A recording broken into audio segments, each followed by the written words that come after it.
Le bac NSI approche et beaucoup d'entre vous m'ont demandé de couvrir d'autres thèmes que ceux du corrigé complet du sujet métropole. C'est pourquoi, dans cette nouvelle vidéo, je décortique l'exercice 3 du sujet Amérique du Nord 2025. Mais uniquement la partie B, puisque la partie A concerne le SQL que j'ai déjà abordé dans de précédentes vidéos. Partie B qui porte sur les graphes, les dictionnaires et le tri par insertion. En bonus à la fin, je vous montre un mini exercice sur le parcours en profondeur, un classique qui peut tomber avec les graphes. Donc on est parti. Dans ce sujet, on nous explique qu'on utilise un graphe afin de représenter les mésententes entre des enfants d'une association. Donc on va relier entre eux les enfants qui ne s'entendent pas bien. Juste une remarque, on commence ici à la question 10, mais c'est par rapport à ce que je vous ai dit qu'on a sauté la partie A. Et donc la question 10, on nous demande d'expliquer pourquoi un graphe tel que celui-ci, donc un graphe non orienté, suffit pour modéliser les mésententes entre enfants. Ici, la clé, c'est la symétrie. Pourquoi? Puisque si l'enfant A, il est en mésentente, donc si l'enfant A, il s'entend pas bien avec l'enfant B, alors mécaniquement, l'enfant B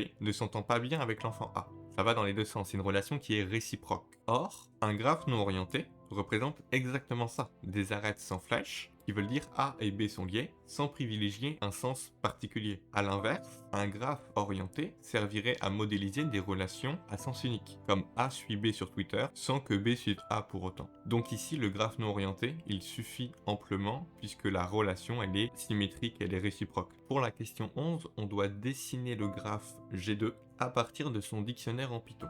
Et on nous dit qu'un graphe, c'est représenté en Python par un dictionnaire, et que ici, chaque clé du dictionnaire est un sommet du graphe, et la valeur associée est la liste de ses voisins. Par exemple, Adrien a comme voisins Elisabeth et Léa. Donc on dessine Adrien au centre, et on trace les arêtes vers Elisabeth et Léa. On relie Adrien à Elisabeth et Léa. On continue. Elisabeth est voisine d'Adrien, Yann et Lucas. Yann est voisin d'Elisabeth, Joseph et Lucas, et ainsi de suite. Une fois qu'on a fini de tracer les voisins, on obtient le graphe complet. Une petite remarque ici, c'est que si A a B comme voisin, alors B, il doit aussi avoir A comme voisin. Donc ça, dans le graphe, ça se voit et c'est assez facile, on ne peut pas se tromper. Cependant, il faut faire attention dans la structure du graphe en Python avec le dictionnaire, avec les listes des voisins, puisque si on a le sommet A qui a B dans sa liste de voisins, il faut forcément que si on trouve B dans la liste des sommets, dans ses voisins, il faut qu'on trouve A, qui est logique, mais il faut faire attention à ça. On passe maintenant à la question 12, qui nous demande d'écrire une fonction degré qui calcule, comme on peut s'y attendre, le degré d'un sommet du graphe. Et on rappelle que le degré d'un sommet, c'est le nombre d'arêtes qui en partent. Ici, notre graphe, il est représenté par un dictionnaire qui stocke les voisins pour chaque sommet. Ainsi, le degré d'un sommet S est simplement le nombre de voisins de S. Et le nombre de voisins, c'est la longueur de la liste associée à S dans le dictionnaire, étant donné que la valeur associée est la liste de ses voisins. Donc il nous faut calculer la longueur de la liste associée. Donc on va définir notre fonction degré qui va prendre comme paramètre le graphe, un dictionnaire, et notre sommet pour lequel on recherche le degré. Et par rapport à ce que je viens de vous dire, on a compris qu'il faut qu'on renvoie la longueur de la liste associée à notre sommet. Et notre sommet, c'est une clé du dictionnaire, et la liste, du coup, c'est la valeur associée à cette clé dans le dictionnaire. Donc on va déjà accéder à cette liste avec la syntaxe, le dictionnaire, ici G, est suivi de la clé entre crochets, donc ici c'est le sommet. Donc on va voir G entre crochet S, ça va nous renvoyer la liste des voisins, et avec len, on renvoie la longueur de cette liste-là, ce qui nous renvoie finalement le degré d'un sommet spécifique. Pour la question 13, on doit compléter la fonction sommet trier qui doit trier les sommets par degré décroissant. On doit notamment compléter la fin de la fonction au moment de la boucle while. Si déjà on commence par analyser le code qui nous est donné, on se rend compte que dans la variable sommet, on va récupérer toutes les clés du dictionnaire, donc tous les sommets du graphe dans la liste sommet. Après, on se rend compte qu'on va faire un tri sur tous ces sommets-là et qu'on va renvoyer la liste sommet triée. Par rapport à ça, vous avez peut-être déjà remarqué qu'il s'agit ici d'un tri par insertion, avec les indices du i et du j. C'est d'ailleurs la question suivante. Mais si on se reconcentre sur ce que nous demande ici, on a des pointillés pour la condition du while, les deux conditions avec le end, et également le corps du while à compléter. Donc si on se rappelle du tri insertion, on va dire while j supérieur ou égal à 0. Pourquoi? Soit parce que vous l'avez appris par cœur ou soit intuitivement, on fait toujours, dans le while on fait j, c'est j-1. Donc il faut qu'on vérifie avant de décider de trier, avant de faire un test sur le tableau, il faut qu'on vérifie est-ce que j, est-ce qu'il est toujours positif. Et donc la première condition, ça va être j supérieur ou égal à 0 pour éviter qu'on ait un problème d'indice dans le tableau. Et donc on veut continuer à décaler notre j vers la gauche tant qu'on a ça, et tant que c'est pas trié. Et donc le temps que c'est pas trié, qu'est-ce que ça veut dire? Ici on veut trier en ordre de degrés décroissant. Donc ça veut dire que si c'est pas bien trié, les degrés sont dans l'ordre croissant, logiquement. Et donc c'est cette condition-là qu'on va utiliser ici pour continuer à se décaler tant que c'est mal trié. Et c'est pour ça que là, on va réutiliser notre fonction précédemment écrite degré et on va dire while j supérieur ou égal à 0 et degré de g et de sommet de j, il est inférieur à degré de g et de sommet courant. Cette deuxième condition, une fois qu'on a vérifié que j ne sort pas du tableau, en fait, on continue tant que c'est pas bien trié. Si c'est pas bien trié, dans ce cas-là, on fait le tri par insertion, c'est-à-dire on regarde l'élément qui est à gauche en faisant j qui est égal à i-1. Et une fois qu'on a fait ça, tant que cet élément de gauche, il a un degré inférieur à notre sommet courant, on le décale d'une case à droite. Comme on fait sommet j plus 1 c'est égal à sommet de j, en fait on le duplique. Et tant que cette condition est toujours vraie, on descend j d'un cran et on recommence. Et quand on sort de notre boucle, on va mettre notre sommet courant à la position j plus 1 et c'est là où on doit placer notre sommet courant pour qu'il soit à sa bonne place. Donc ici c'était vraiment le principe du tri par insertion. Donc un piège à pas louper par contre, c'est de mettre bien j supérieur ou égal à 0 et surtout pas j supérieur à 0 parce que là c'est pas strictement supérieur. Sinon on va louper la position 0 à l'indice 0 et le tri va foirer. Donc c'est très important ça. Un conseil pour le jour de l'examen, si vous avez un algo que vous devez compléter et que vous n'êtes pas sûr comme ça d'un indice ou pour un petit détail d'une condition et vous savez pas si c'est genre si c'est moins 1 ou plus 1, si c'est juste i ou si c'est inférieur ou égal ou strictement inférieur, des choses comme ça, ça peut être très utile de tester sur un exemple le plus bateau, le plus simple possible pour juste tester et voir est-ce que ça fonctionne ou est-ce qu'il y a un cas particulier qui est mal géré. Puisque par exemple ça peut être difficile de s'imaginer plusieurs étapes avec une liste qui va avoir plusieurs modifications, alors que si vous faites un exemple simple, c'est une bonne astuce parce que ça vous permet de rapidement vérifier si c'est correct ou de rapidement identifier un problème que vous n'avez pas remarqué auparavant. Donc la question 14, on nous demande d'identifier le tri, donc on l'a déjà dit, c'est le tri par insertion. Mais surtout, sautez pas la question parce qu'on nous demande la complexité. Ici, on peut dire que c'est le tri par insertion et que sa complexité, dans le pire des cas, elle est quadratique, c'est-à-dire en grand taux de n au carré, où n, c'est le nombre de sommets. Et donc, on pourrait se dire, mais pourquoi c'est quadratique? Pourquoi c'est grand taux de n au carré? Parce que, dans le pire des cas, pour chaque élément à insérer, on peut avoir à le décaler à travers tout le tableau. Imaginez que le tableau, il est totalement désordonné, mais qu'il est dans une disposition et que nous on veut par degré et que nous on veut le mettre du coup dans l'ordre décroissant et qu'on a tout à inverser. Donc on va avoir deux boucles, on va avoir la boucle for qui va faire l'opération pour chaque élément et pour chaque élément on va avoir notre boucle while qui va diminuer jusqu'au début du tableau. Donc dans le pire des cas, on a n opérations fois n opérations, donc n au carré. Et donc retenez que la complexité c'est quadratique au de n au carré. Pour la question 15, on nous parle de la méthode de coloration des graphes. Elle consiste à attribuer une couleur au sommet du graphe, mais de manière à ce que les voisins n'aient pas la même couleur. Ici, on nous donne le graphe G1 comme exemple, et on nous dit de faire la même chose, mais en utilisant que 3 couleurs. On parle de couleurs, mais aussi on peut le faire avec des nombres. Au lieu de mettre une couleur, on peut dire que 0 c'est une couleur, que 1 c'est une couleur, que 2 c'est une couleur, de manière à... ça revient au même. C'est juste que au lieu qu'on ait bleu, vert et jaune, on aura 0, 1 et 2. Et c'est la même idée. Et donc, la seule règle à suivre, c'est que aucune arête ne doit relier deux sommets de même couleur. Comme stratégie, ce qu'on peut faire, c'est qu'on prend un sommet, on lui donne une couleur, et on regarde ses voisins. Et les voisins, ils doivent prendre une couleur différente. Et on continue de proche en proche. Par exemple, ici, Élise prend la couleur 0.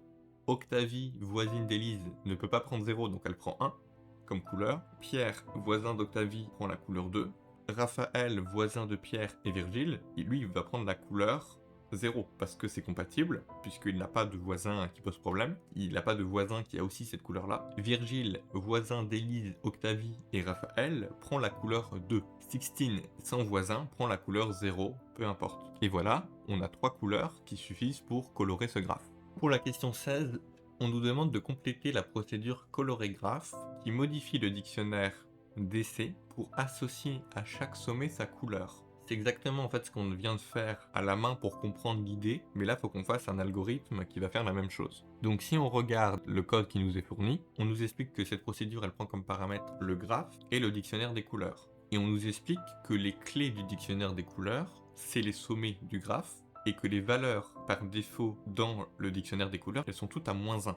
Et on sait qu'on va boucler sur tous les sommets dans notre dictionnaire de couleurs. Ici, on doit appliquer ce qu'on a fait à la main mais dans le code. Donc comment on fait pour appliquer une couleur qui est correcte? On cherche une couleur qui n'est pas attribuée au voisin. Et dans le sujet, on nous donne une fonction qui s'appelle plus petite couleur hors voisin, qui prend en paramètre le graphe, le dictionnaire des couleurs et le sommet actuel, et qui nous renvoie la couleur possible à attribuer. Ici, les couleurs sont représentées par des nombres, donc ce qu'on va faire, c'est qu'on va dire que couleur, c'est égal. En fait, on va appeler cette fonction plus petite couleur hors voisin, avec G notre graphe, DC le dictionnaire des couleurs, et S le sommet actuel. Et une fois qu'on a ça, qui va être stocké dans la variable locale couleur, on va pouvoir, nous ce qu'on veut, c'est qu'on veut modifier le dictionnaire des couleurs. Donc on va faire dictionnaire des couleurs, donc DC, entre crochet S pour accéder au sommet actuel dans le dictionnaire des couleurs, et on va changer sa valeur, on va remplacer le -1 par la valeur qui nous a été retournée par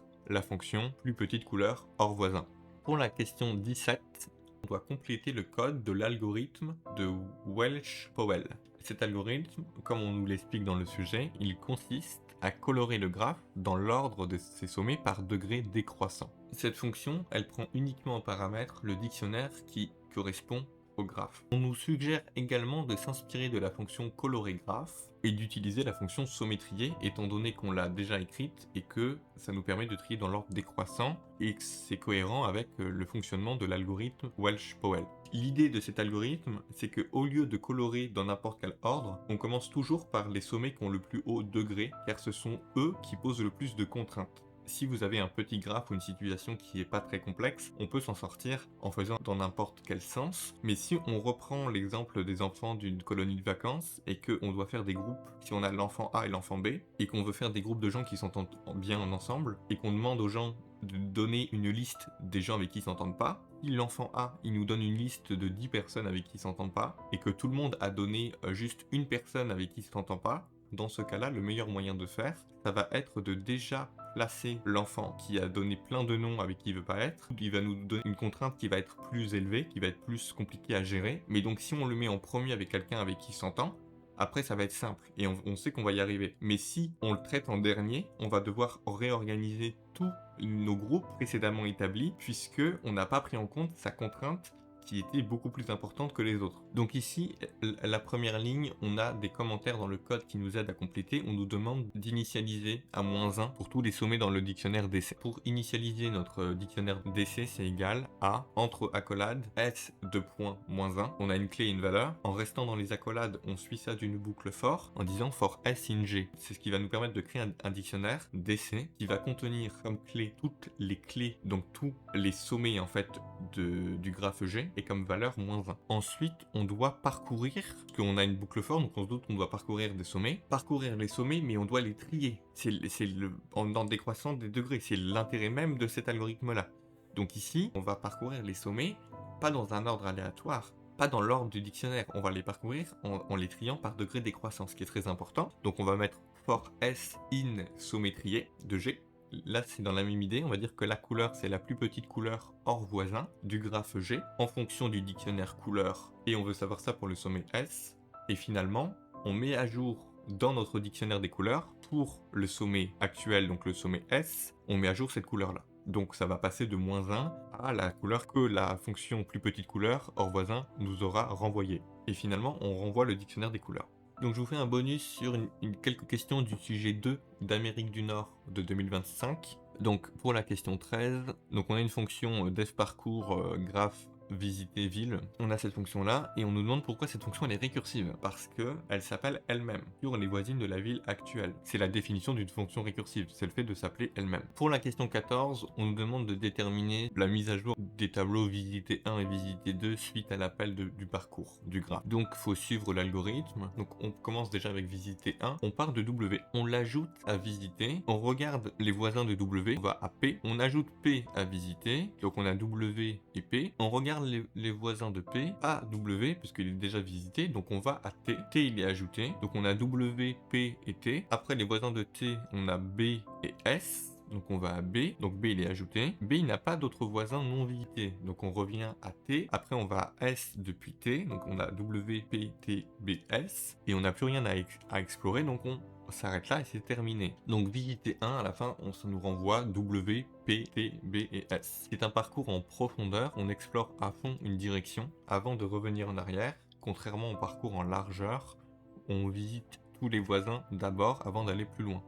Donc ça peut être une bonne idée de revoir aussi les parcours en largeur, en profondeur sur les graphes. On arrive à la fin de cette vidéo, j'espère que cela aura pu vous aider. Dans cette vidéo, on a revu les graphes ainsi que leur représentation en dictionnaire et des notions liées aux graphes telles que le degré d'un sommet ou bien la coloration d'un graphe, ainsi que l'algorithme de Welch-Powell, le tri par insertion et le parcours en profondeur. Ces quelques concepts complètent bien les vidéos déjà parues sur cette chaîne qui peuvent vous aider à réviser. J'espère que cela vous sera utile et je vous souhaite une excellente journée. Merci et bon courage pour la suite.